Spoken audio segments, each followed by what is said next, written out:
Gnadenhutten massacre. On March 8, 1782, on the Ohio frontier, nearly 100 Christian Lenape, also known as Moravian Indians, gathered in their mission village of Gnadenhutten. They were pacifists, converts to Christianity, and had taken no part in the frontier raids that raged around them. But that morning, Pennsylvania militia under David Williamson surrounded the village. Claiming to protect them, the soldiers disarmed the men, women, and children, then locked them inside 2 buildings. The captives asked for one final night of prayer. Their hymns and voices carried until dawn. At daybreak, the executions began. In small groups, they were led into killing houses, and slaughtered, bludgeoned, scalped, and left lifeless. 96 were murdered. Only 2 boys escaped to tell what happened. The militia burned the village to the ground. Today, a monument marks the site in Ohio, yet the Gnadenhutten massacre remains one of the darkest and most forgotten atrocities of the American Revolution. Bloody Island Massacre.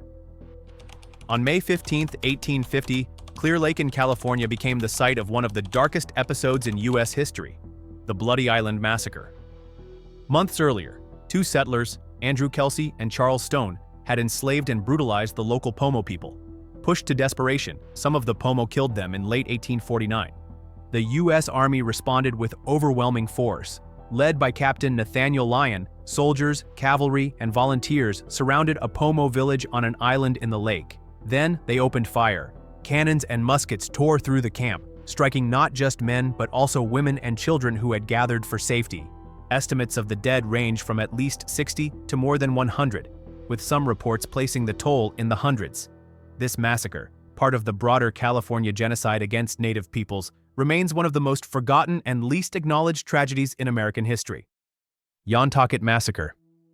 In 1853, the Tolowa people gathered at Yontocket, known as Burnt Ranch, for their sacred Knee-Dash ceremony, a 10-night ritual of renewal. But instead of peace, settlers attacked. Armed militias surrounded the village, setting fire to the redwood plank houses. As men, women, and children fled, they were gunned down. Survivors later recalled that sacred regalia, and even infants, were thrown into the flames. The death toll is disputed. Some records counted around 150 dead. But Tolowa oral histories say as many as 450 to 600 lives were lost that night. Yontocket wasn't just a village. It was the spiritual center of the Tolowa world. Its destruction meant more than lives lost. It tore at the heart of a people. And the violence didn't end there. In the years that followed, more massacres at Chetco, Howonkwe, Achulet, and Stundasoon killed hundreds more. By the end, over 90% of the Tolowa were gone. Yet this history, one of the bloodiest in California, remains largely forgotten. By the way, I'm going to be posting a lot more interesting videos on the channel. I'll greatly appreciate it if you could show support by liking this video and subscribing to the channel. Thank you. Wiyot Island Massacre. On February 26, 1860, the Wiyot people gathered at Tuluwat, Indian Island near Eureka, California, for their annual World Renewal Ceremony, a sacred time of prayer, dance, and tradition. As the community slept, a group of settlers crossed the bay under the cover of darkness. Armed with axes, knives, and some guns, they launched a brutal attack. In less than an hour, between 80 and 250 Wiyot men, women, and children were massacred, most of them defenseless and asleep. Survivors recalled that only a handful managed to escape. Local editor Bret Hart condemned the slaughter as premeditated and simultaneous, a rare voice of outrage in a climate where violence against Native people was often ignored or excused. The massacre nearly destroyed the Wiyot, but it did not erase them. Today, the tribe continues to reclaim Indian Island, honoring both their ancestors and the ceremony once drenched in blood. Bear River Massacre. January 29, 1863. In the Idaho Territory, the northwestern Shoshone gathered in a winter village along the Bear River. At dawn, over 200 California volunteers under Colonel Patrick Connor surrounded the encampment. What happened next was not a battle, but a massacre. Between 250 and 400 Shoshone men, women, and children were killed. Many shot as they fled. Others burned alive when their lodges were set on fire. Soldiers looted supplies, destroyed food stores, and left survivors to freeze in the snow. It became the deadliest slaughter of Native Americans in the American West, yet history often reduces it to a footnote. While Connor was praised in newspapers as a hero, the Shoshone remembered it as near annihilation. Today, the Bear River Massacre site is a National Historic Landmark, restored by the Shoshone themselves. More than 160 years later, the land still carries the memory of that frozen morning. Camilla Massacre, September 19, 1868, Camilla, Georgia. Just weeks after black legislators were expelled from the State House, hundreds of freedmen marched from Albany to demand their right to vote. Led by local leaders, they carried walking sticks, some with shotguns for protection.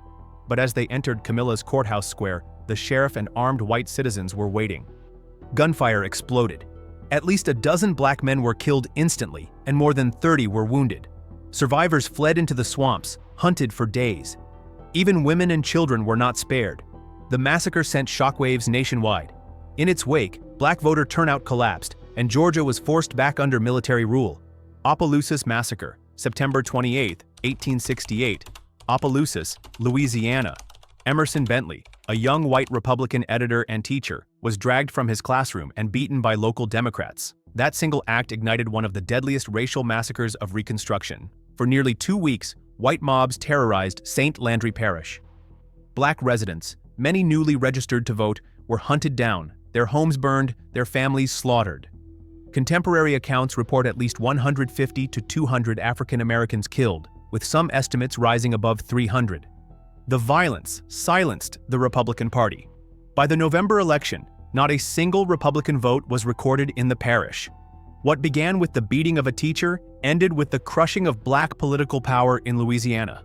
St. Bernard Parish Massacre. October 25, 1868. Just days before the presidential election, St. Bernard Parish, Louisiana, was gripped by terror. White mobs, armed and organized, swept through black communities, dragging freedmen from their homes, shooting them in the streets and driving others into cane fields to hide. For 3 days, violence raged unchecked. The death toll remains uncertain. Some historians count 35, others say more than 100 men and women were slaughtered. Their only crime was attempting to exercise the right to vote as Republicans in a nation still struggling after the Civil War. The massacre succeeded in silencing voices. When the ballots were counted, Ulysses S. Grant, the Republican candidate, received just 1 vote in the entire parish. Baker Massacre. On January 23, 1870, along Montana's frozen Marias River, the U.S. Army rode into a Piegan Blackfeet camp under Chief Heavy Runner. He held papers showing his band was peaceful, but Major Eugene Baker ignored them. At dawn, soldiers opened fire. Within hours, nearly 200 people were dead, about 37 men, 90 women, and 50 children. Many were sick with smallpox, too weak to run. The cavalry burned lodges, destroyed supplies, and left survivors to freeze in the snow. Heavy Runner was shot as he tried to prove his innocence. Almost a dog, a young warrior, survived but lost his entire family. The attack was later admitted to have struck the wrong camp, yet no one faced punishment. Washington heard the reports, but outrage quickly faded. The massacre of January 23 was dismissed as a military action. For the Blackfeet, it was devastation. For history, it remains a buried tragedy of westward expansion. Camp Grant Massacre. April 30, 1871. Aravepa Canyon in the Arizona Territory. At dawn, a coalition of Anglo settlers, Mexican Americans, and Tohono O'odham warriors descended on an Apache camp near Camp Grant. These families, Aravepa and Pinal Apache, had surrendered to the U.S. Army and believed they were under protection. But safety turned into slaughter. In less than an hour, between 85 and 144 Apache were massacred. Almost all of them women and children. 27 children were carried away, many forced into servitude in Mexico. Only a handful survived the attack. Lieutenant Royal Whitman, who had accepted their surrender weeks earlier, buried the bodies and cared for the few survivors. The outrage led to a highly publicized trial of more than 100 attackers. Yet in just 19 minutes of jury deliberation, every man walked free. Los Angeles Chinese Massacre, October 24, 1871. In Los Angeles, a city of barely 6,000 people, Chinatown became the scene of one of the deadliest mass lynchings in U.S. history. After a shootout between rival Chinese tongs left a white rancher dead, rumors swept the streets. By nightfall, a mob of nearly 500, made up of white and Latino residents, stormed the neighborhood. They dragged Chinese men from their homes and shops, beating, shooting, and hanging them from makeshift gallows. Merchants, laborers, and even a 14-year-old boy were among the victims. By the end of the night, at least 18 Chinese immigrants lay dead. Their bodies were left hanging as a public spectacle. 10 men were indicted, 8 were convicted of manslaughter, but every conviction was overturned on appeal. No one was punished for the killings. Colfax Massacre. On April 13, 1873, Easter Sunday in Colfax, Louisiana. At the Grant Parish Courthouse, black freedmen gathered to defend Republican officials after a bitterly disputed election. But that day, hundreds of white paramilitaries attacked. Armed with rifles and even a small cannon, they overran the courthouse. When the defenders surrendered, the slaughter continued. At least 62 black men were confirmed dead, though some accounts place the toll at over 150, while just 3 white men were killed.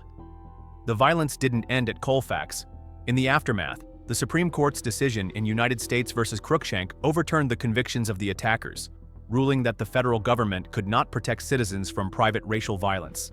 The massacre became the deadliest single instance of racial and political violence during Reconstruction, and the ruling left freedmen across the South exposed to terror, paving the way for Jim Crow. Eufaula Election Massacre. On November 3, 1874, Election Day in Barber County, Alabama. In Eufaula, over 1,000 black citizens arrived to cast their votes, determined to shape their future. But the White League, a paramilitary arm of the Democratic Party, had other plans. As the ballots were about to be cast, gunfire erupted. Within minutes, nearly 400 shots tore through the crowd of unarmed voters. At least 7 black men were killed on the spot. More than 70 were wounded, and terrified voters scattered from the polls. The violence spread beyond Eufaula. At nearby Spring Hill, armed whites stormed the polling place, killing Judge Keeles's teenage son and destroying Republican ballot boxes to erase the black vote entirely. When the smoke cleared, Democrats declared victory. The massacre not only seized local power, it crushed black political participation. In just 2 years, black voter turnout in Barber County fell from 1,200 to barely 10. Clinton Massacre. On September 4, 1875, in Clinton, Mississippi, thousands gathered for a Republican rally, hoping to defend their right to vote and protect Reconstruction.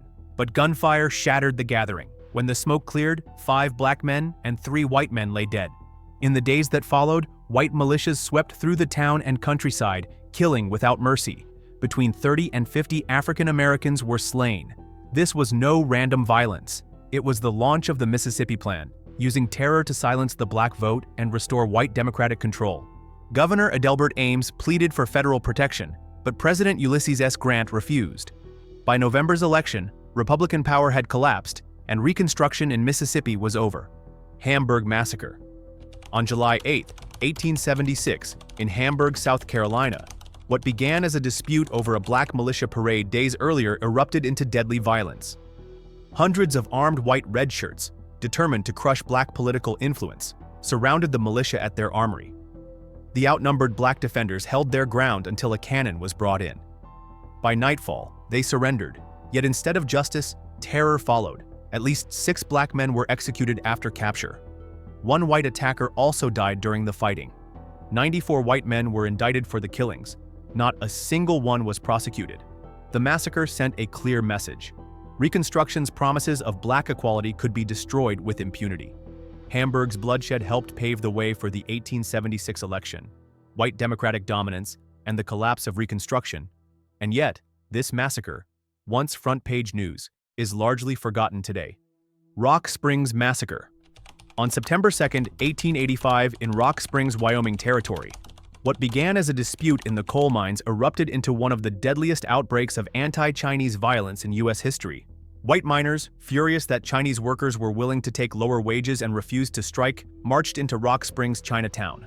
Armed with guns and axes, they killed at least 28 Chinese miners, wounded 15 more, and set fire to nearly 80 homes and businesses. The entire neighborhood was reduced to ash. Terrified survivors fled into the hills, but instead of justice, the killers went free. Not a single white miner was convicted. Days later, federal troops were sent in, not to punish the mob, but to escort the Chinese workers back to the ruins of their community. Chinese Massacre Cove. On May 27, 1887, in Hell's Canyon, along Oregon's Snake River, a gang of horse thieves ambushed a crew of Chinese gold miners, men who had been working claims in the remote canyon. Over the course of the attack, at least 31 to 34 miners were murdered. Their bodies were thrown into the river, their gold, worth thousands, stolen. When a confession surfaced months later, indictments followed. But the accused either fled or were acquitted. Not a single conviction was ever made. Justice vanished with the current. For more than a century, the massacre was nearly erased from memory. Then, in 2005, the site was officially renamed Chinese Massacre Cove, and in 2012, a trilingual granite memorial was placed there to honor the victims. It remains one of the worst massacres of Chinese immigrants in U.S. history. Thibodaux Massacre, November 23, 1887, Thibodaux, Louisiana. What began as a sugar workers' strike for fair pay ended in one of the deadliest labor massacres in American history. Nearly 10,000 black sugarcane laborers, organized by the Knights of Labor, had walked off the fields during harvest season. They demanded a living wage and dignity, but planters and local elites vowed to crush the movement. White militias, joined by deputized posses, surrounded the town. Gunfire erupted. Families were hunted through the streets. Homes were raided, and men, women, and children were shot down without mercy. By the end, at least 30 to 60 black people were dead, with some accounts suggesting the number was even higher. The victims were dumped in mass graves, their names erased from the record. The massacre shattered union organizing in Louisiana's sugar fields. For decades afterward, black workers labored under silence and fear, their fight for justice buried along with the dead. Elaine Massacre. On September 30, 1911, in Elaine, Arkansas, black sharecroppers gathered at a church in Hoop Spur. They were members of the Progressive Farmers and Household Union, fighting for fairer payments for their cotton. That night, shots rang out. A white deputy was killed and the town erupted.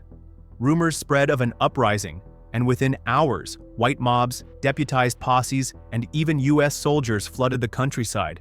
For days, they unleashed terror.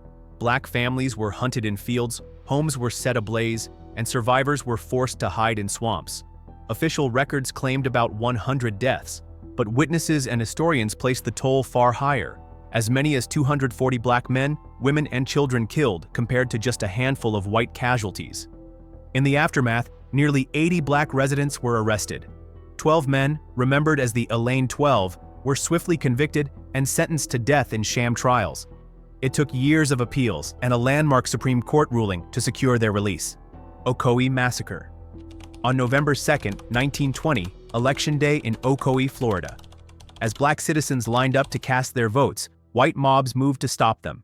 Mose Norman, a prosperous black farmer, was turned away from the polls. When he returned after seeking legal advice, armed whites chased him off. That moment sparked a wave of violence that would wipe a community off the map.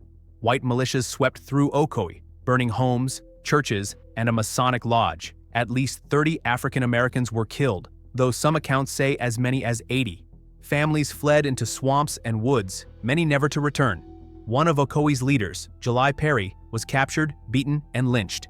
His body was left hanging as a warning. Survivors lost everything: land, businesses, and homes, seized without compensation. Within days, Ocoee's black population was erased. For decades afterward, it remained a sundown town where African Americans dared not settle. The massacre was buried in silence. Newspapers minimized it, and history books ignored it. Yet it stands as one of the bloodiest Election Day attacks in U.S. history, a brutal reminder that democracy, for many, came at the cost of their lives. Rosewood Massacre. In the first week of January 1923, the town of Rosewood, Florida, was erased in one of the darkest racial attacks in U.S. history. The violence began after a white woman in the nearby town of Sumner falsely claimed a black man had assaulted her. Armed white mobs poured into Rosewood. They burned homes, terrorized families, and drove survivors into the swamps. By the end, nearly every building was destroyed. The official toll counted 6 black residents and 2 white attackers killed. But the destruction went far beyond numbers. Rosewood's entire black community was scattered, never to return. For decades, the story was buried, silenced by fear and shame. It wasn't until the 1980s that survivors and descendants spoke out, demanding recognition. Their persistence led to a historic breakthrough. In 1994, Florida became the first U.S. state to pay reparations for racial violence, approving $2.1 million in compensation. Survivors received $150,000 each, and a scholarship fund was created for descendants, supporting hundreds of students to this day. Porvenir Massacre, January 28, 1918. The remote border village of Porvenir, Texas, awoke to terror. In the early hours, a force of Texas Rangers, U.S. cavalry soldiers, and local ranchers surrounded the town. 15 unarmed Mexican men and boys, some just teenagers, were dragged from their homes, accused of aiding raids along the border, but with no evidence against them. They were marched into the desert and executed. Their families were left behind in horror, their community shattered. The massacre soon became one of the darkest episodes of La Matanza, a wave of anti-Mexican violence that claimed thousands of lives in Texas between 1910 and 1920. Outrage spread. Governor William P. Hobby ordered Company B of the Rangers disbanded, and 5 Rangers were dismissed. Yet, despite official investigations, no one was ever prosecuted. A year later, the Canales investigation exposed widespread Ranger brutality and led to reforms. But for the victims of Porvenir, justice never came. For decades, the story was nearly erased from history, until families and historians began restoring the names of the 15 men and boys. In 2018, a state marker finally stood to remember what Texas once tried to forget. The Porvenir massacre asks us a haunting question. How many more stories like this were buried in silence? If you enjoyed this video, I'm going to be posting a lot more interesting videos on the channel. I'd greatly appreciate it if you could like and subscribe. Thank you very much.